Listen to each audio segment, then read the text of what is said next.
జనవరిలో రేవంత్ రెడ్డి గారే స్వయంగా చెప్పినాడు. ఏమన్నాడు? ఏముందయ్యా, ఒక్క సంవత్సరం కడుపు కట్టుకుంటే 40,000 కోట్లు ఇచ్చేయచ్చు, ఏముంది అన్నాడు. 49,000 నుంచి 9,000 కోట్లు వారం రోజులనే ఎగిరిపోయినాయి.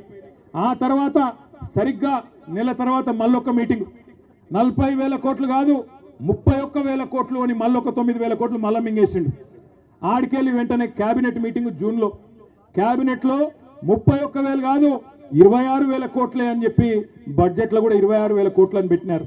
కానీ ఈ రోజు వరకు మొత్తం ఇచ్చిన ఎన్ని పైసలు అంటే 11-12,000 కోట్లు కూడా దాటలేదు. ఇది వాస్తవం. అందుకే నేను అంటున్నా 49,500 కోట్లలో చారాన కూడా ఇవాళకి కూడా 25% కూడా రుణమాఫీ కాలే. అందుకే గ్రామ సభలకు పోతే రైతులు ఎక్కడికక్కడ ఇరగదీస్తున్నారు, అడుగుతున్నారు. ఏమాయ కొడుకా రుణమాఫీ అంటే సమాధానం లేదు, ఏమాయ 6 గ్యారంటీలు అంటే సమాధానం లేదు.